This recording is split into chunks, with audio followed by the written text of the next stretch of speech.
They say when life gives you lemons, you should make lemonade, so when the store clerk at the gas station gave me batteries, I took it as an open invitation to start the zombie apocalypse. And I did it to spite one guy specifically, and that guy was called Keith Wagner. Now Keith here is probably the single most hated NPC in all of Schedule 1, so much so as to the fact that on his page of the Wikipedia, the only thing the trivia section really says is, "Fuck you, Keith." Or, well, that's all it used to say. Before all of this got added. You know guys, I'm not really sure if this counts as trivia. Now I had just hit Peddler rank 5, which means I'm part of the big leagues now, and I can do big things that most of you normal people just can't really understand. Like shopping at the most prestigious of locations, also known as gas stations. It was at said gas station that I purchased batteries for the very first time, and so I was pretty excited to experiment with these and see what kinds of mixes I could create. But upon exiting the store, it was here where the Paragon of Evil would present himself. See, Keith had just gotten done with a very busy day of kicking puppies and stealing candy from babies, and now he was after some of my weed. But the problem is, I didn't have any. Or, well, I did, but I was planning on smoking it later, so he can't have that. So you know what I said to him? I said, "Look, pal, you're cruising for a bruising. You better get lost, pal." But Keith didn't like that very much, so he pulled out a knife and started chasing me. The thing is, I wasn't completely defenseless. I had a baseball bat, so I decided that I was gonna stand my ground and... It was upon reloading my last save that I had a new goal. No. A new purpose, and that purpose was to ruin Keith's life. And it's here where the batteries come in. See, by combining green crack, gasoline, and battery acid in a mixture, you can craft a drug with the zombifying effect. The symptoms of which include green skin, vomiting, and an overwhelming desire to subscribe to my YouTube channel. Okay, maybe I'm lying about that last one, but the other two were definitely true. And so this gave me an idea. If I wanted to ensure that Keith would suffer for what he's done, then I could use this drug to start a zombie apocalypse and effectively destroy everything he's ever loved. So suffice to say, it's a pretty measured response. His friends?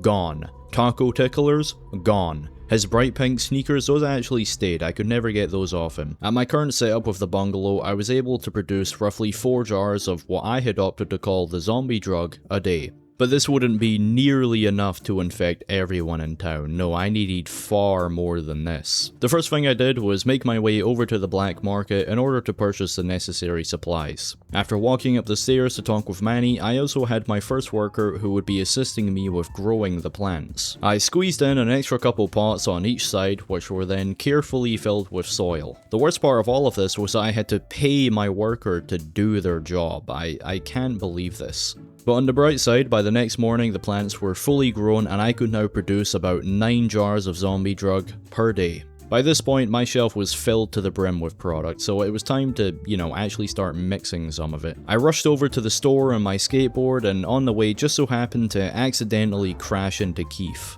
My hand slipped and I also accidentally threw a trash can at him. By the way, big thank you to this police officer. They see a guy getting chased by someone with a knife and they decide to stop and search the guy who doesn't have the knife. Oh my god, bro, why are you searching me? Jesus! Alright, look, I'll put my hand to my heart here and admit that was not my proudest moment, but I still got the batteries, so let's just move on and forget this ever happened. The mixing process here was mostly just me standing around while the machine did the work and then spat out some pretty unfortunate names. Okay, let's maybe not insult my grandfather like that.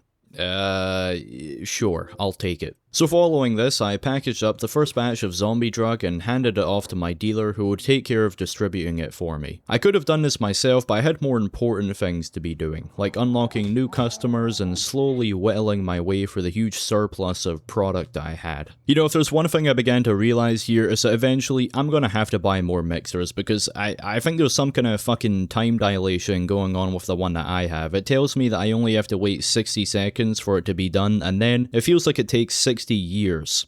By the way, can you tell that I watched Interstellar last week? As all of this was happening, the local cartel called the Benzies ended up texting me to set up a meeting and discuss their share of my product. Judging by the fact that these guys were on an all blacked out SUV, it probably goes without saying that they mean business, and I should arrive at this meeting with only the utmost professionalism. Hey guys, what's going on? Here, I got a little gift for you. Ah, it's you. I'm Thomas. I believe we share a similar line of work. I'd like to apologize for the minor altercation we had earlier involving your RV. We have a rather successful operation here in Highland Point. However, I'd like to extend an offer. You will sell us Who the hell is texting me? In return, we will not blow up any more of your property and will not harass you in any way. You're free to continue operating in your corner of the market as long as you uphold your end of the deal. Yeah, what if I refuse? Maybe I wasn't clear. You will be working with us. Yeah, okay, whatever.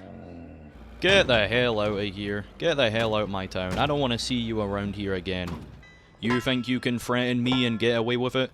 I will not be intimidated. Yeah, no, you're not going anywhere. I'm taking you straight to the police station. They're gonna hear all about what you just said to me. You're not go- Oh!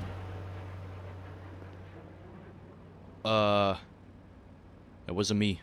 Listen, guys, it was Keith Wagner that did this. I saw him do it. It was Keith Wagner. So, yeah, I think that went about as smoothly as it probably could have. Making my way back to the bungalow, I spent many nights experimenting like a mad scientist with a comically evil laugh. See, up until this point, I had only really been mixing the zombie drug with iodine because I didn't have a lot of ingredients yet. But out of the ingredients I did have, was donuts. Oh yes, please, don't mind if I do. Now, during one of my late night experiments, I realized that by adding 2 donuts to the mixer, it would give it the explosive effect.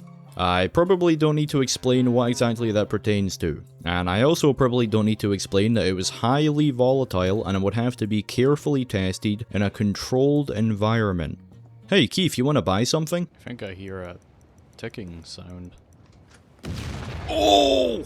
Okay, guys, slight problem. Keith ended up walking back inside, and I'm pretty sure he killed a few people in the process. After this, I began to notice a far greater presence of police watching me. Cars would drive by my operation at the bungalow every night. Roadblocks had become commonplace, and I was being searched on a daily basis. I think the police suspected that I had something to do with it, which was correct because I did. And although I did consider going to the police station and giving my side of the story, what would I even say?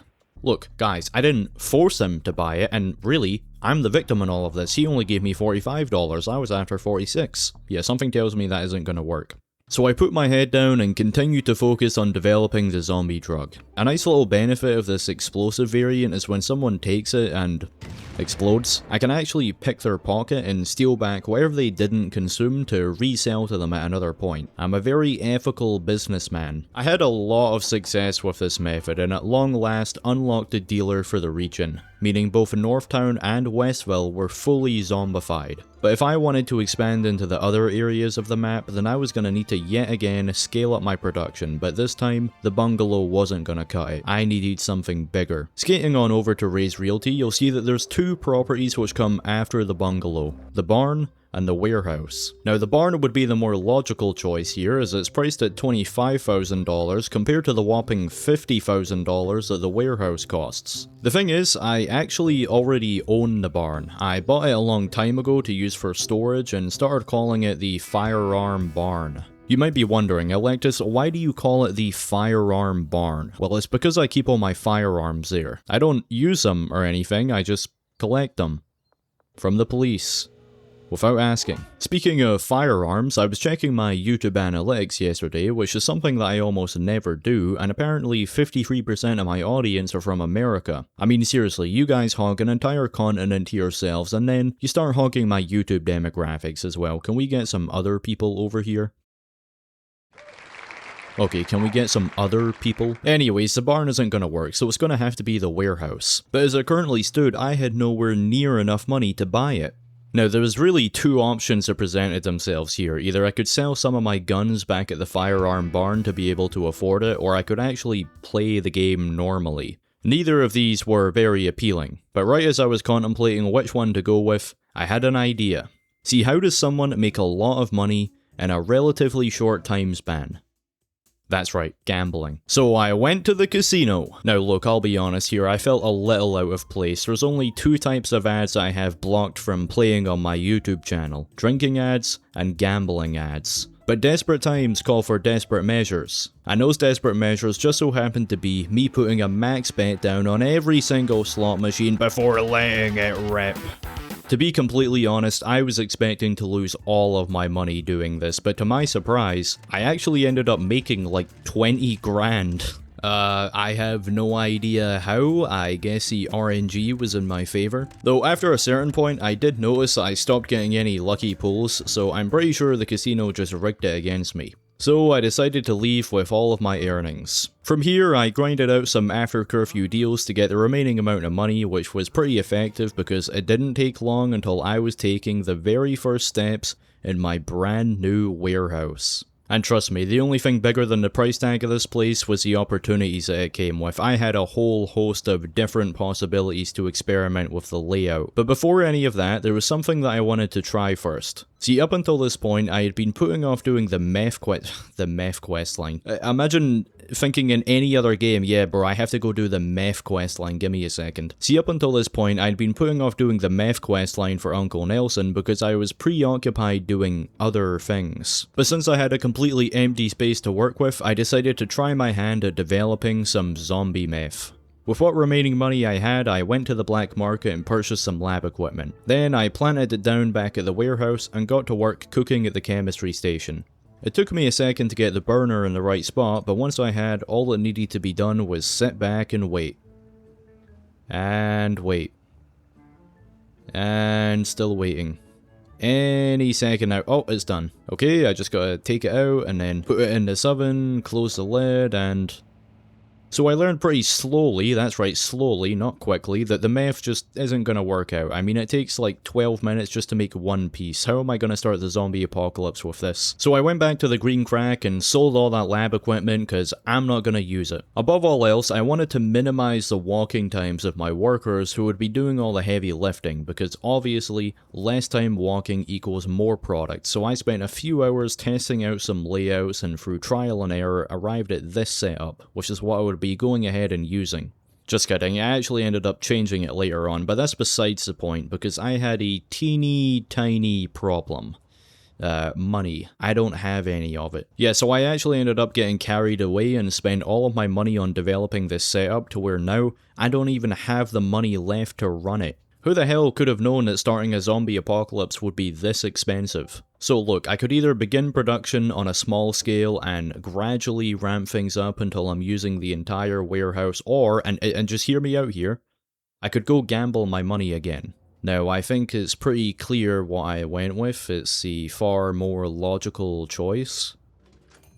So yeah, I lost all my money. Ah, what am I gonna do now? I don't even have the money left to gradually scale up production. I mean, what could I do? Go get a job and work at Taco Ticklers? I couldn't do that. Keith eats here all the time. I'd end up jumping the counter and beating his ass. By the way, I just want to quickly mention that this video is sponsored by absolutely no one. Look at what I'm doing. Who the hell would want to sponsor this? So after getting played by the casino, I began looking for some options to make my money back, and this search eventually led me to the Steam page for Schedule 1. Scrolling down, you'll see that back in the beginning of November, the Halloween update dropped, which added a sewer network beneath the city that can be unlocked using a sewer key, which I just so happen to have already.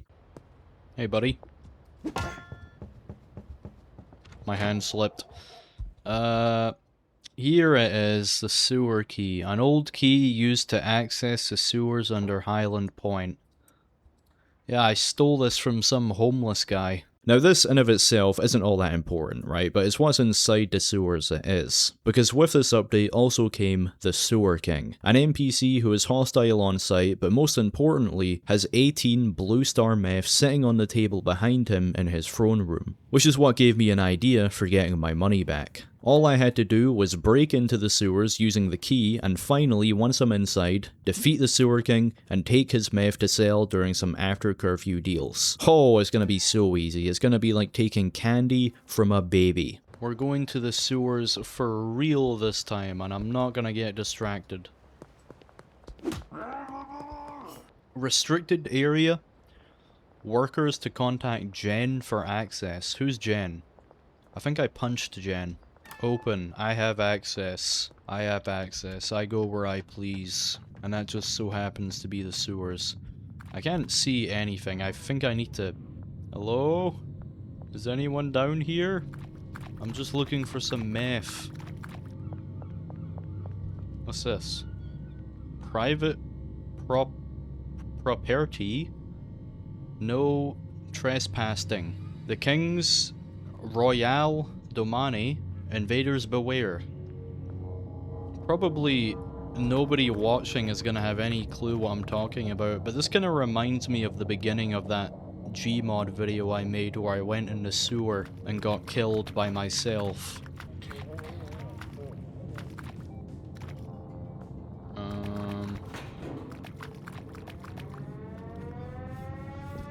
Oh!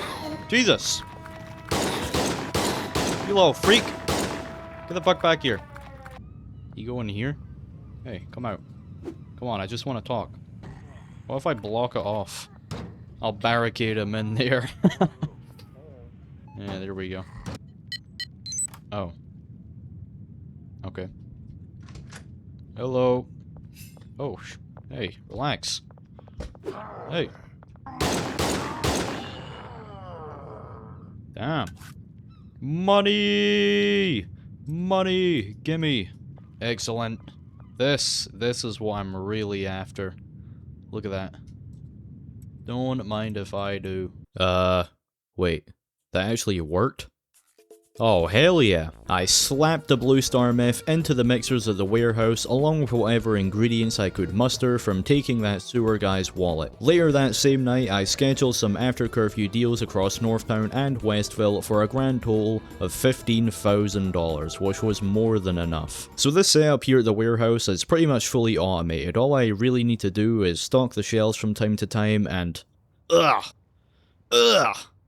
pay my workers. Now those workers will be producing a very specific mix for me. It's a perfected strain of the zombie drug that I carefully crafted through multiple repetitions and definitely no external help whatsoever. The process of making it involves like 12 separate mixers, and the effects of which include smelly, zombifying, bright-eyed, schizophrenia, seizure-inducing, paranoia, munchies, and foggy, which I think is about as close to a zombie as you can get in this game. At this point, the warehouse was no longer just an empty space, it was a full-on laboratory, producing roughly 20 jars of zombie drug a day. But as it currently stood, I needed more customers to get that product too. I still hadn't unlocked downtown, uptown, suburbia, or the docks. So I went ahead and purchased a bunch of graffiti cans at the gas station and started shamelessly spray painting call to actions in these areas in order to diminish the influence of the cartel. Imagine waking up in the morning to commute to your job just to see this same slogan painted on a wall like 10 times in a row. This town must suck to live in. There was a slight problem during one of these graffiti sessions. A cop ended up spotting me. Now, I did get away, and so you might think it's not a big deal, right? But bear in mind, I'm the only person in this town wearing a bright yellow shirt, so, you know, I'm pretty recognizable. But don't worry, I had a plan. Even more graffiti. Alright David, keep an eye out, we're after a complete psychopath this time. Not only has this guy turned half the town into mindless zombies and blown up an apartment building, but even worse than all of that, he promoted his YouTube channel. This guy's going straight to death row. We know that his secret laboratory is somewhere in this general area. Well, it's definitely not that one. Yeah, get the hell out of here. And don't come back, unless, like, I have an emergency and I need you to. And in which case, come back. Alright, so the days are passing, I'm going house to house like a door-to-door salesman, just selling product and building up some trust with the newly unlocked customers. With the app on your phone, you can assign whatever customer you want to whatever dealer you want. For example, I could assign Allison Knight to Molly, but since they're on opposite sides of the map, it would take forever for them to complete a deal. So to that end, with some careful planning and a little bit of stalking, I created a spreadsheet roughly detailing the walking times for every NPC in the game between them and their respective dealer. Following this, I assigned the NPCs with the shortest walking paths to my distributors and left any slower or higher paying ones to be sold product by me personally. And so we arrive to now. Keith, I don't know, I think he's dead. I haven't seen him in a while. I blew up the Benzies mansion, cause why not? And I also rammed a car into the police station. So, yeah, those guys are trapped in there permanently. It feels good. You know, it's like when you have a little to-do list and you check off all the things on it. I feel like I have had a productive time here. And now I can relax, knowing Keith has paid the price for what he did to me when I was buying those batteries. Yep, that'll teach him. That rascal. I did forget where I put that explosive variant of the drug, but I'm sure it's fine. I seriously doubt I would have given it to one of my dealers, right? So, is that a ticking sound? Key!